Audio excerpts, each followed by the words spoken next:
Human rights groups have talked about Israel's illegal detention of Palestinian children for years now.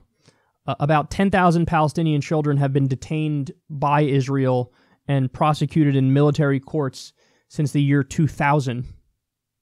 It's a lot of kids, 10,000. And Human Rights Watch says the kids are, quote, abused and, in some cases, tortured. The Israeli army uses beatings, threats, sleep deprivation, chokeholds on children between the ages of 11 and 15, wildly illegal under international law. UNICEF found that Palestinian children are frequently held for extended periods without access to either their parents or attorneys. And this happens to between 500 and 700 Palestinian children every year.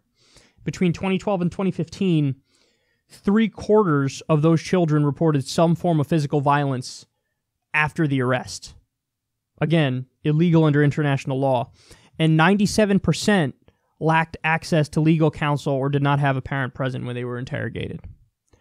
So, with all that in mind, and this becoming a more clear and apparent problem, Representative Betty McCollum proposed the Promoting Human Rights by Ending Israeli Military Detention of Palestinian Children Act. Little wordy there, Betty, but you're right on the issue.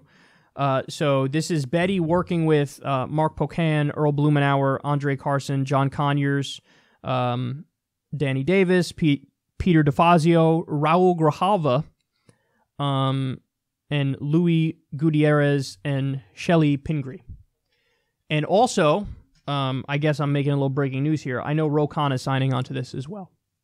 So, I mean, think about how wild it is that our tax dollars... Israel has universal health care. We don't, but we're sending them billions of dollars every year. Like, what? And a lot of that money is going towards shit like this. So your money and my money that we pay to our government is some of it shipped to Israel, and then they torture children and detain them illegally with our money. So yeah, you think it makes sense to do something like this? I think so. In fact, I would go a step further, but this is just me speaking. Of course, I would vocalize support for BDS. You know, I would support BDS. Because that's the only way to get them to stop doing occupation and apartheid and doing more and more land grabs. That's a peaceful way. That's a nonviolent way that would actually work, that puts economic pressure on Israel. I would come out in favor of a Palestinian state at the United Nations. The U.S. does not do that. I would say we're going to cut off all aid, military and otherwise, to you until we get a deal, a peace deal. But of course, that's not... Nobody's going that far, which is sad that nobody's going that far. But again, this is a step in the right direction, and it's good to see that there are some people in Congress that are doing really good work. I mean, this is good. This is good. This is them saying, you know what? Sick of it.